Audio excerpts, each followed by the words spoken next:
Marcus, and I'm the editor and publisher of the Sustainability Report. And we're here today to discuss how labor rights and other social and environmental issues impact on supply chains in Asia, and how these supply chain issues can affect companies and even entire industries around the world.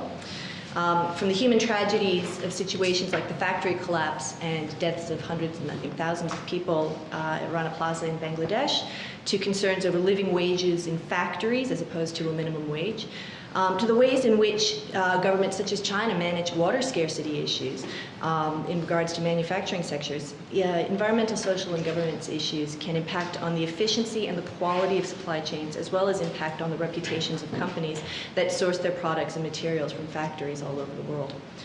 Labor rights issues are also hardly out of the headlines these days. Yesterday, I don't know if anybody saw in the Fin Review, but Andrew Forrest made a public call for Australia to implement its own legislative version of the UK Modern Slavery Act, which would have legislative and regulatory impacts on how Australian companies do business around the world. Similarly, environmental issues will continue to impact on supply chains as well. So from an investment perspective, human rights and environmental risks can be seen as a proxy for corporate governance, because the way that companies manage these risks and these issues can also be an indication of overall company governance management. Right, so before we hear from Gershon, I just want to set the scene and also talk about my latest China trip. And so, as an ESG or environmental, social and governance analyst, I research a number of topics I think can have impact on companies' earnings and earnings sustainability. And the research also helps us to form a view on the quality of management in the companies we invest in. And labour rights and supply chain risk management are one such area, an area I've focused quite heavily on personally in the last couple of years. I've been to China a few times and also Bangladesh on a field trip. And since the Rana Plaza building collapse in Bangladesh, where over 1,100 people died, I think it's fair to say there's been more and more investor interest in this area.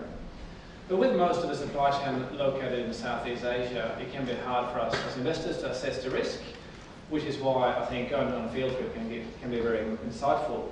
So about a month ago, I went to Guangzhou in China to check out the latest developments there, and I came away with the conclusion that the whole fast fashion industry is actually facing some serious challenges going forward. But before we talk about labour rights in isolation, I think it's good to see the full picture first. So, the 5 key points from me in terms of our China trip were the following. So first, China is getting serious about tackling its environmental issues. So the textiles industry in China is very water intensive, it's also a major polluter, but it's facing tougher environmental laws and therefore costs that need to be passed on to the next level of the supply chain. And second, China's government doesn't see garments and textiles as a strategic growth area going forward. The textiles industry competes with food production and also energy production for scarce water resources. And I think the textiles industry will likely pull the shortest straw on that one, meaning it will be more expensive and more difficult to produce textiles in China going forward. And third, I think this could have some serious impacts on the global garment industry, because China is a major exporter of fabric to the rest of the world. But the problem is, no other country really has the capacity today to replicate China's supply chain. And fourth, the risk of labour rights issues in China seem to be on the rise again. So with the production then moving to other parts of Southeast Asia too, where labour rights are even worse, I think there's an increased risk of sweatshop issues for brand companies. And then fifth, business models that rely on underpaid workers pose a risk to long-term business and sustainability. So if you look at the ILO statistics, they estimate that there are about 21 million people in forced labour around the world today. The child labour statistics says about 168 million children in child labour, about half of which are in the worst forms of child labour, so that includes things like human trafficking, but work that is incredibly hazardous to their health and stunts their development, prevents them from enjoying the lives that we want all kids to be able to enjoy. And then you take that step from those broad statistics to thinking about how do we intersect with that.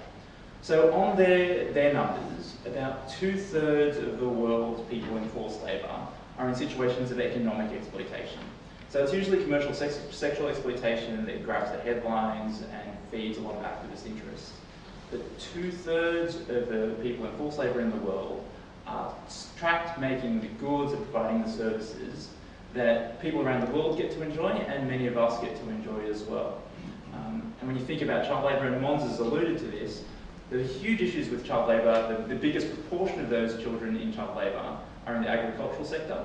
There's not an insignificant amount of children in the mining industry, so about 1 million children that work in incredibly hazardous conditions in mines, and then also a huge proportion of kids working in factory work as well. So you quickly realise that the point of intersection for most Australians when they come into contact with exploitation and slavery, yes, it happens around us, and we've seen repeated cases in the media of that happening, but it's usually through the stuff that we buy or the companies that we invest in. That's where we intersect with the developing world, and that's where low institutional capacity, huge vulnerability of people often drives huge risks in terms of slavery and exploitation. And it happens in our region, so more than half of the world's people in forced labour are in the sort of Asia-Pacific region, with a huge concentration in India and sort of the subcontinent around there, but also across the Pacific as well. So we in Australia are very much connected to this.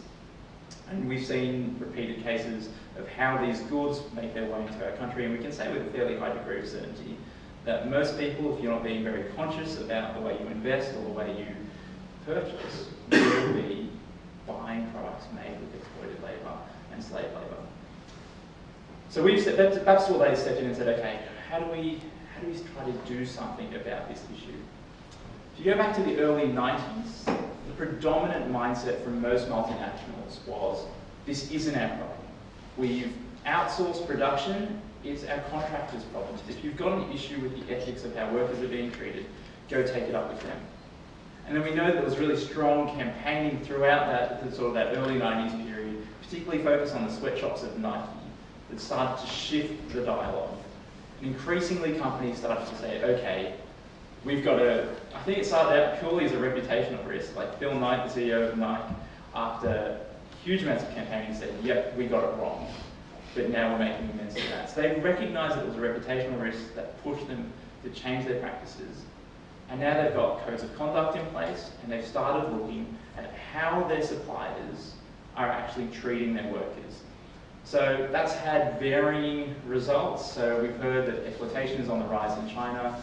Certainly wages remain an ongoing and prevalent issue, as most companies, what they're focused on is how do they drive down costs rather than how do they improve working conditions.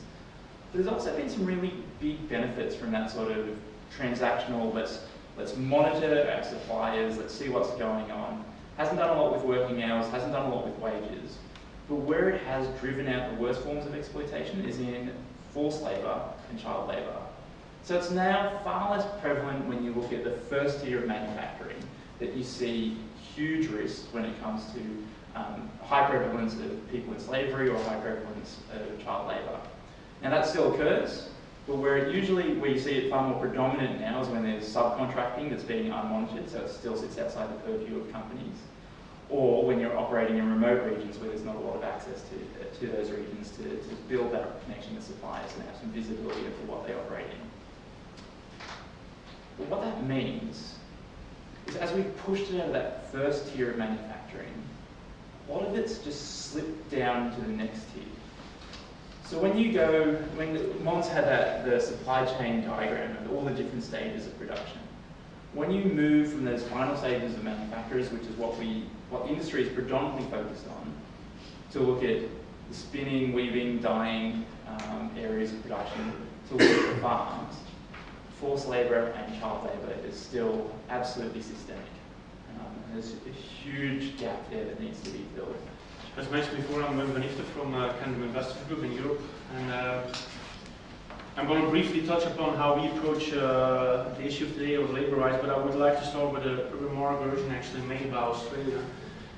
You're obviously much more connected to the Asia-Pacific region than Europeans are, and I was in the US 2 weeks ago talking about sustainability, and it's the way these countries approach is pretty different from the way Australia does. Sustainability is definitely more on the agenda in Australia than it is in the US. It's becoming much more important in Europe too, with UK, the stewardship code becoming more important.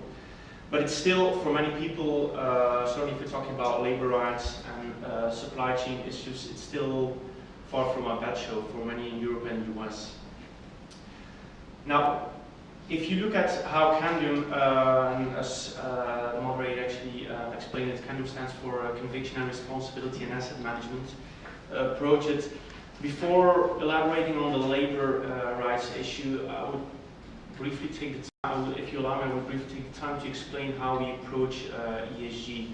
Candium is actually an asset manager who's covering nearly all asset classes. So we're engaged in equity, fixed income, even asset allocation. And currently we're managing about 20 billion under the broad ESG umbrella. I'm currently researching board level understanding of these issues, and so then when you're talking about education, I suppose for all of you, do you feel you're actually accessing that level of the organisation when it comes to their decision making on ethical issues in the supply chain? How's that going? Yeah, okay.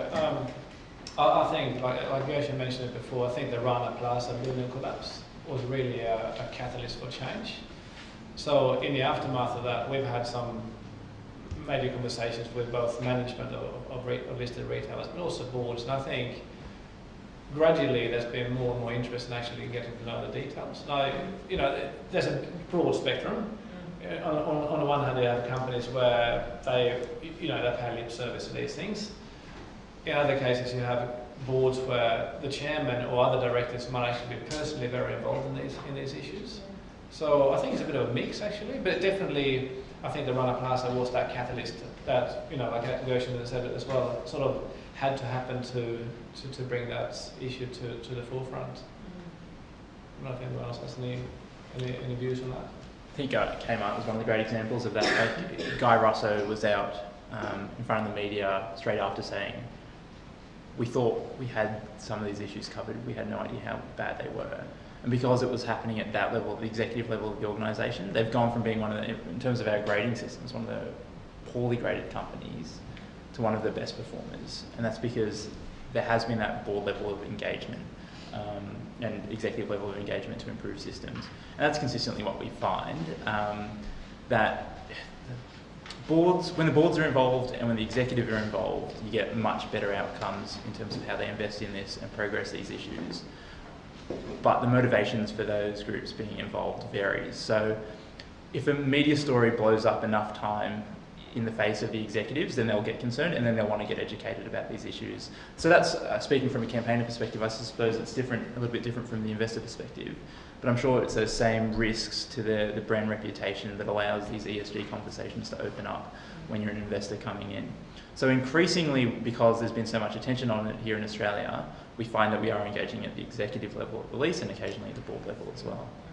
And certainly in talking to sustainability managers, that's their big moment of opportunity when there's some kind of crisis and risk, like, you know, divestment of stranded assets. Yeah. That gives them the opportunity to engage with the board, which has got a pity in a way that has to blow up. But yeah, indeed. That's probably the biggest issue.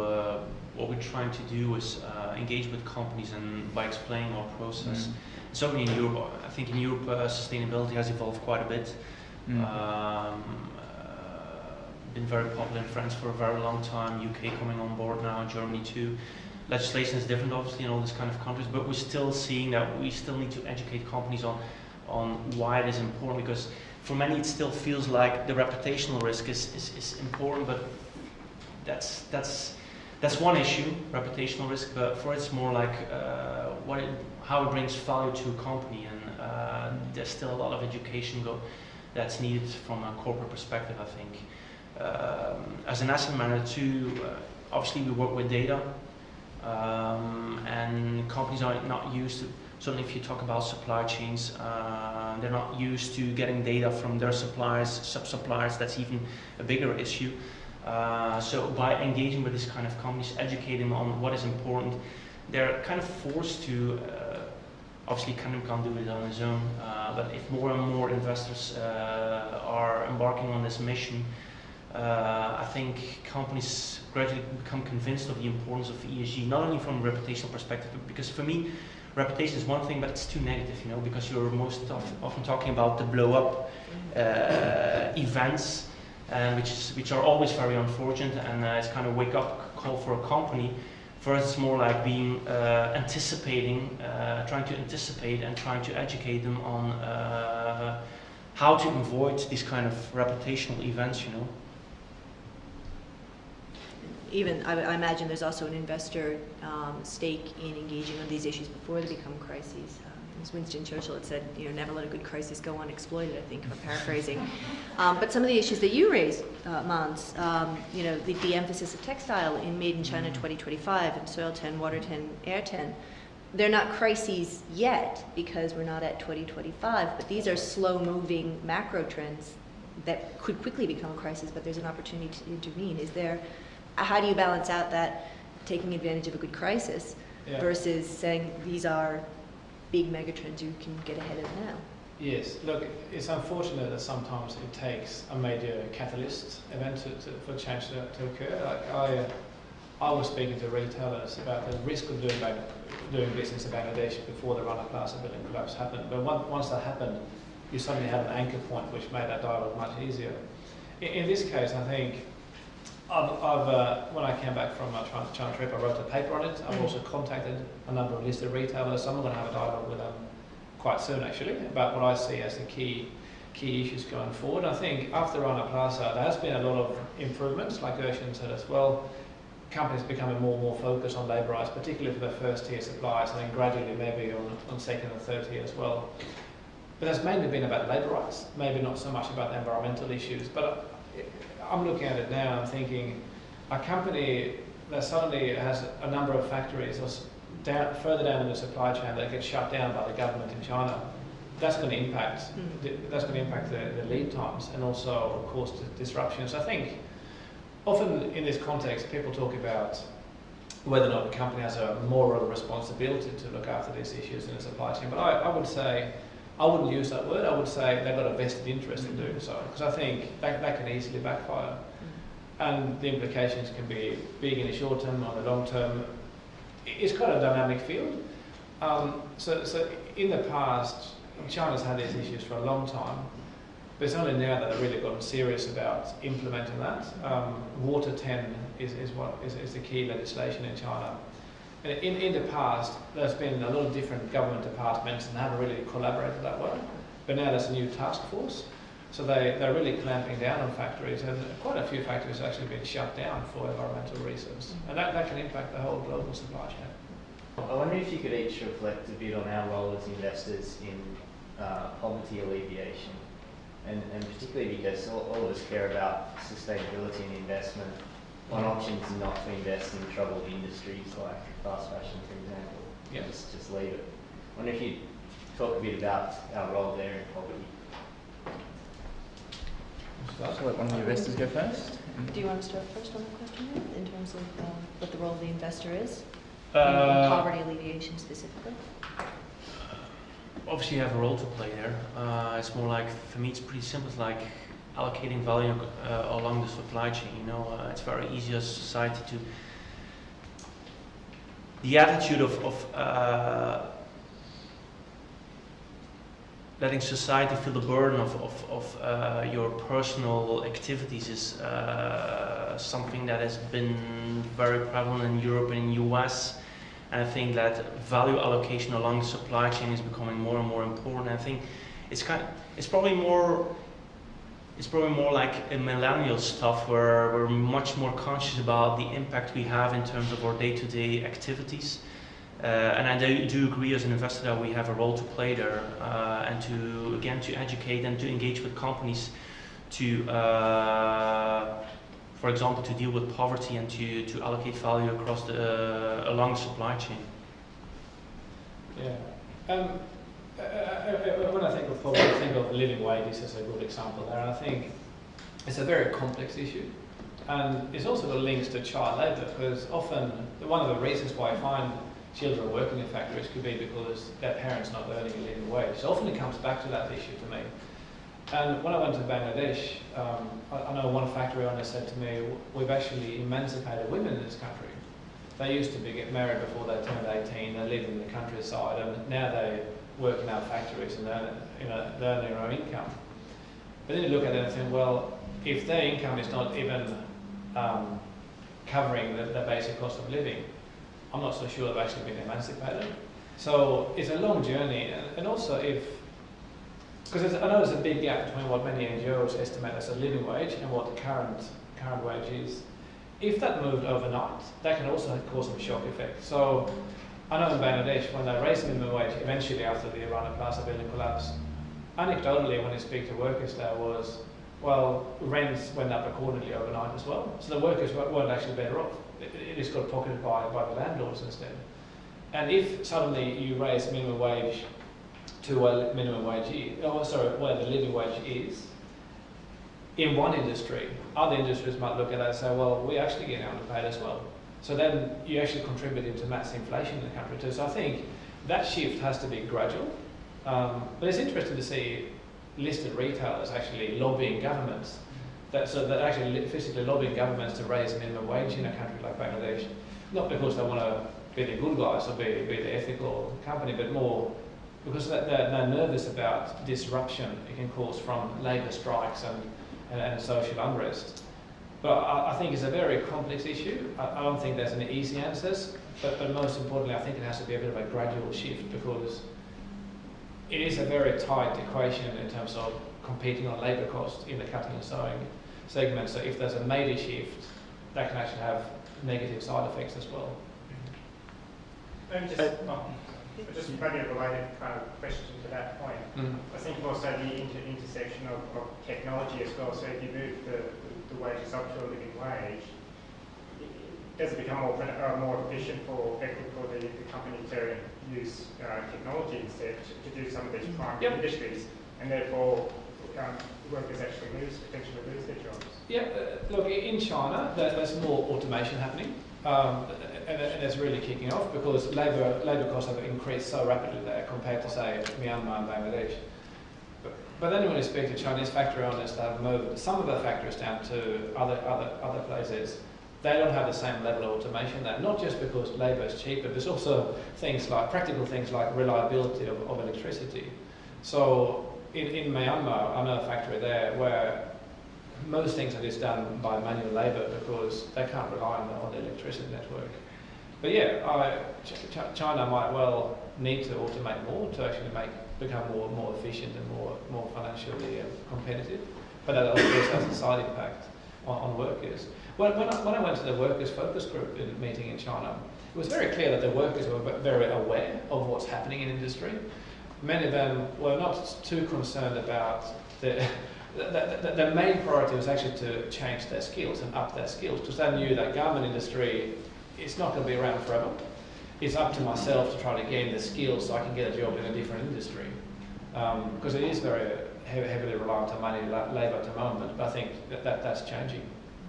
Sorry, you want to say something? I was going to go back to the original question. Interesting to talk about the technology as well.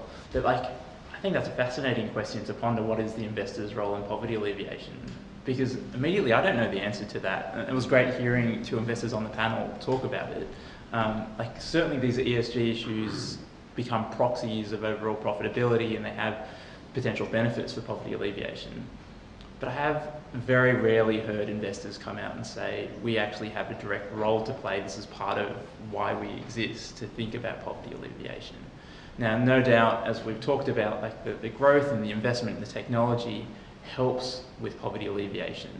But there are instances where the companies that we're investing in are actively working against poverty alleviation. So just those natural competitive pressures that say, if you go to Bangladesh, they'll say they don't want minimum wage to go up too high because they know that will be a mass exodus of suppliers from their country into competing countries and that will increase poverty.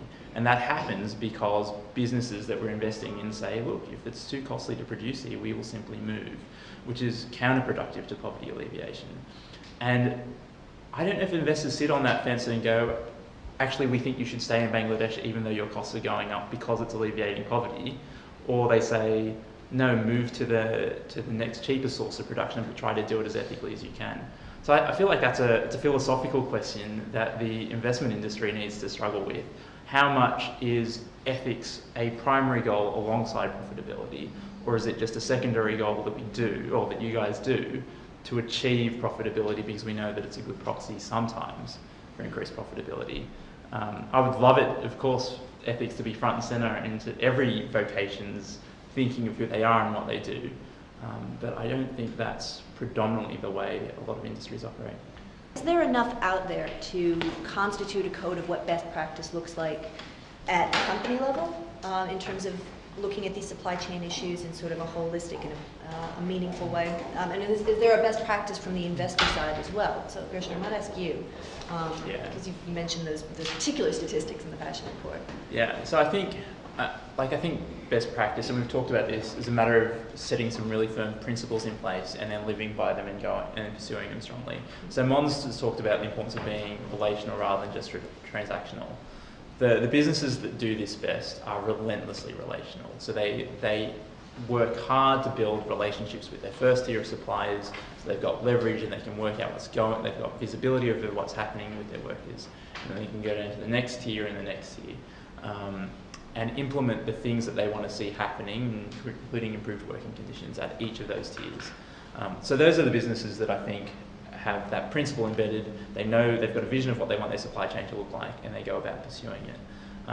But you've got different levels of best practice for different business models. So H&M and Zara's, who largely responsible for kicking off the fast fashion industry, so shouldn't be let off the hook, but also are those at the front end now trying to make that as sustainable as possible. So they've got a lot of visibility over their first tier and second tier. They've got initiatives where they're working in the cotton industry to dedicate cotton suppliers that are free from child labour and that are more environmentally sustainable as well. So they're moving very quickly in trying to work out how do they make this fast fashion more sustainable.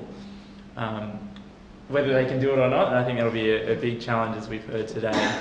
But they've got some strong living wage initiatives, so they're part of that ACT group that I talked about, industry-wide collective bargaining. They've got pilot programs to improve living wages. So no one outside of some very niche ethical companies have got living wages happening across their supply chain, but it's a big issue for the entire industry that they're working on. So the sorts of things that you would want to see there would be relational supplier, good supplier relationships, collective bargaining with other groups, so working with other industries to either negotiate with government and negotiate with the sector to improve wages, and having strict controls on their suppliers to go, how do we make sure that wages are increasingly going up? And there's some really innovative practices that we're seeing there. So companies intentionally paying a premium that goes into like a worker welfare fund that the workers are allowed to choose what they do with to make up the gap between the wages that they're being paid and the living wage that's necessary. Yeah, I mean, as an investor, active ownership is a part of what we do in terms of ESG research and integration. And one of the good things about going on a field trip like I did to Guangzhou, it's not just about getting insights on what's happening on the ground, but you can also learn about best practice, and that's very powerful. So when you come back from a trip, it's a good conversation started with a retailer and say, I've just come back from China, these are the key issues I've seen, but this is also what we would like companies we invest in to do. So you can actually learn from those trips, because often you often see the best factories. No one's going to invite you to one of the dirtiest and the factory with the worst labour rights issues. They know you're coming, they're pre-announced factory visits. But from those you can actually pick up some what I think is best practice. And if you take it back a step, I think often some of those business benefits we talked about before, about whether it's a win-win situation, they're only really possible when you have influence and control over your suppliers. And maybe that should be the starting point for many companies too, rather than trying to do all the right things. If you look at it from a supplier's perspective, you might be dealing with 10 or 15 different brands. Why should I listen to your ethical sourcing code if you only account for 2% of the volume from our factory, and tomorrow you might be sourcing from somewhere else? So I think the keys to gain influence would be volume, and by that I mean maybe consolidating supply chains, but also reward factories that comply. So if a factory is improving, well, from that perspective, they want to see that being rewarded over time with more business. And I think trust is the key issue. So, fortunately, that's all begun to change.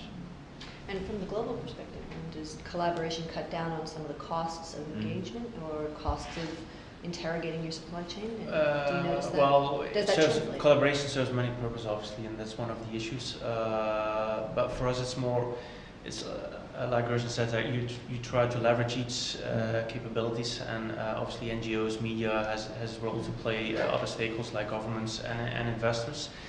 And for us, collaboration is also an issue of transparency in terms of collecting data. We have a big analyst team, but still to have a very balanced view from an environmental, social and governance perspective on a company requires a lot of data, a lot of analysis. So we're engaging not only with companies but also with NGOs, with governments to get that data. So collaboration is obviously very important. I'm from the Australian Human Rights Commission, and I'm just wondering, as an investor, where and how do you draw the line when you invest in companies that become aware of the human rights issues?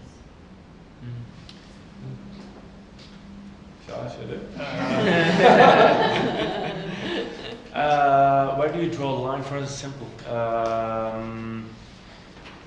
We draw the line if they don't respect human rights, labor rights, based on what we call the United Nations Global Compact standards. If they don't respect, if they are badly scored on our employees and supplier criteria, we don't invest. Very simple. We're not allowed to invest, actually. And probably it is changing, obviously, but what sets us a little bit apart, our philosophy, is that our portfolio managers are not allowed to invest, even if they, from a purely financial perspective, we love a company or think it's a good company. If we think that there are major labor issues or supply chain issues, we're not allowed to invest. So that's where we draw the line. I know there's from an investor perspective, in terms of integrating sustainability into the investment process, there's a lot of leeway that is allowed to portfolio managers, and there's certainly a lot of greenwashing going on in our industry that we have to admit, unfortunately. But from a accounting perspective, for us it's very clear, actually. We have a very specific evaluation framework on human rights and labor rights. And if you have a breach, a severe breach, or multiple small breaches, or your policy or your strategy doesn't comply with what we think is the highest standard in terms of labor rights and human rights, we will not invest in a company. And adding to that, obviously, and I agree with Mons and with the Gershon, traceability and transparency is important. And transparency sometimes, even for a company, is very complex and very difficult, because the supply chain is very big and very long, and things get changed in many ways. But still, we engage with companies. We require the data, and if they're unwilling to provide the data, it won't be part of our final best-in-class universe. So we go that far, actually. If they don't provide the data, if it's important for us and they don't provide the data, it won't be part of our universe, our investable universe. Yeah, I mean, from our perspective, a lot of factors go into that investment decision-making process. We don't have the sort of hard and fast rules as Wim described, but there's a lot of factors that go into that decision. If we have serious ESG concerns, whatever that might be, we might decide not to invest in that company. If we already hold the company, it's a different story. Then it comes down to the question, well, do you divest because of that? Or do you think you can actually have a more impact by engaging with the company? In my experience, I think if you hold a company and suddenly there is a major issue, I think you have leverage as an investor to engage with the company on that issue. So yeah, depending on it always depends on case by case. But if there is an issue where you think the company could improve their performance and actually solve some of these issues, I think we're better off engaging with that company. That's my perspective on it. Yeah, I absolutely agree with that. Engaging and having impact is probably very important step. But if you take a worldwide perspective, it takes many forms and many industries, and it's not always easy to have impact. Obviously, engage, try to get the data, but having that direct impact is not always easy. And collaboration in that regard is obviously very, very important. And also in Australia, we have a fairly limited investable universe, because I mean that's the benefit of being global. Where you can actually say here's a cut-off. Companies below this line we're not going to touch. In Australia, you have to be a little bit more pragmatic, and I think that's why engagement should be really important for all Australian investors, I think. Australian investors are more often in the position of being the universal owner. I feel like we could keep on going for hours on this and talk about all the other areas we haven't gotten to, but unfortunately our time here is closed. So I'd like to take the opportunity to thank Mans Carson Sweeney, Gershon Nembolker, and Wim van Hiefte for their participation on this, and thank you very much for your audience participation as well.